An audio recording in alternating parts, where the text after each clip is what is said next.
के वहीं फेंक दिया पीछे। फिर उन्होंने जो गुरु द्वारा बताई गई विधि थी वैसे वहां पर पूजा की और वापस अपने घर आ गई। पर घर आने के बाद से ही जो इनका लेफ्ट हैंड था ये ना फूलने लगा बहुत, उसमें पेन भी स्टार्ट हो गया। इसके घर वालों ने डॉक्टर को भी दिखाया पर कोई आराम नहीं हुआ, उल्टा वो पेन और ज्यादा बढ़ गया और अगले दिन से सुप्रिया की माँ का जो लेफ्ट हैंड था वो काम करना बंद कर चुका था। यहाँ इस पीपल वाली घटना के 2 दिन के बाद एक रात सुप्रिया जब अपने कमरे में पढ़ाई कर रही थी तब जैसे मैंने बताया था इंट्रो में कि इनके कमरे पर एक नॉक होता है। ना चाहते हुए भी जाके दरवाजा खोलती हैं पर कोई भी नहीं था सिवाय कोहरे और धुंध के। फिर इनको अपने किचन से एक आवाज सुनाई दी और वो आवाज कुछ ऐसी थी जैसे कोई कुत्ता या बिल्ली मांस खाता है ना, हड्डी चबाता है, उस तरीके की। सुप्रिया अपने घर का कमरा बंद करती हैं और भाग के जाती हैं किचन में। इन्होंने देखा कि जो इसकी माँ थी वो अपना लेफ्ट हैंड लेके चबा रही है।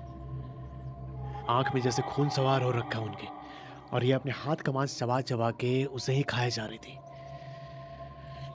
किचन के पूरे फ्लोर पर ब्लड फैला हुआ था और जब उसकी माँ को सुप्रिया के आने की एहसास हुई तब ये ना बहुत ही डरावने तरीके से सुप्रिया को घूरने लगी। सुप्रिया का यहाँ पर पूरा खून सूख गया एकदम। ये अपने कदम पीछे लेती है और जोर से चिल्लाई अपने पापा को। सुप्रिया की चीख सुनकर उसके पापा आते हैं और इन्होंने फिर अपनी पत्नी की हालत देखी। इनको समझ में आ गया था कि भाई साहब ये कोई नॉर्मल चीज नहीं है।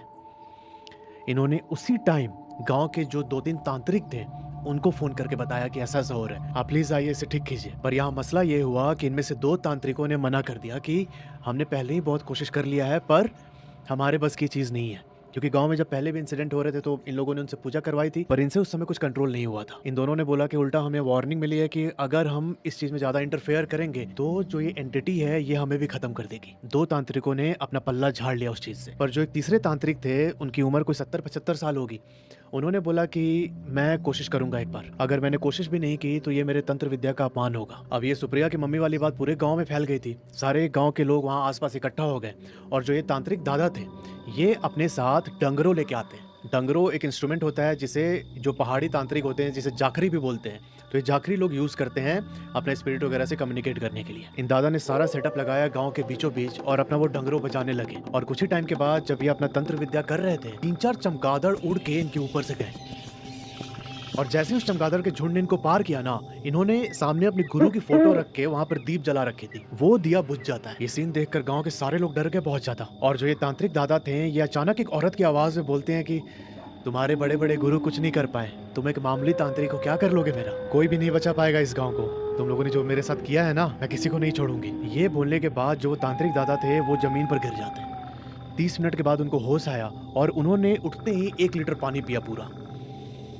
उस दादा ने बोला कि मुझे माफ कर दो, मैं अपनी तंत्र विद्या में असफल रहा, ये मेरे बस की बात नहीं है, अब ये मसला सिर्फ भगवान ही ठीक कर सकते हैं। और ऐसा बोल के दादा धीरे धीरे चलते हुए अपने घर की तरफ चले गए। गांव वालों को कोई भी उपाय नहीं सूझ रहा था। जो सुप्रिया की माँ के हाथों का हाल हो रखा था ये न्यूज आसपास के गाँव में भी फैल गई और इसी न्यूज को सुनकर जो सुप्रिया के पापा थे उनके एक दोस्त घर पर आते हैं देखने के लिए। जब ये घर पहुंचे तब सुप्रिया के पापा ने सारी बात बताई कि बहुत ज्यादा हालत खराब हो रखी है हमारी, इतने तांत्रिक पंडित को ट्राई कर लिया पर कुछ काम नहीं आ रहा है। तब इनके पापा के जो दोस्त थे वो थोड़ा सोच विचार करके बोलते हैं कि मैं एक आदमी को जानता हूँ जो ये सब ठीक कर सकता है। ये सुनकर सुप्रिया के पापा ने बोला कि इतने सारे सिद्ध पंडित तांत्रिकों ने अपना सब कुछ ट्राई कर लिया, इस आदमी में ऐसा क्या है कि जो ये सब ठीक कर सकता है? तब सुप्रिया के पापा के दोस्त ने बोला कि ये कोई आम इंसान नहीं है, ये साक्षात जो मिलारेपा एक सेंट हुए थे तिब्बतन कल्चर में। मिलारेपा एकमात्र इंसान थे जो कि कैलाश पर्वत पर चढ़ पाए थे। वो बताते हैं कि ये जो आदमी है ये मिलारेपा के अवतार है, पर अपनी आइडेंटिटी को ये रिवील नहीं करते और बहुत ही अज्ञात में रहते हैं। इस टाइम पर वो अपने गांव पर आए हुए तो हमें एक बार चल के ट्राई करना चाहिए। अभी सुप्रिया की पूरी फैमिली उस आदमी से मिलने के लिए रंगबुल गांव पहुंचती है। जो इसके पापा के दोस्त थे वो इन्हें लेके रंगबुल कहीं एक दुकान पर पहुंचते हैं। इन्होंने देखा कि उस दुकान के अंदर दुकानदार के अलावा एक 22 साल का लड़का बैठा हुआ है और वो वहां बैठ के तोंगबा पी रहा था। तोंगबा पीते पीते इसने इन लोगों की तरफ एक बार देखा और फिर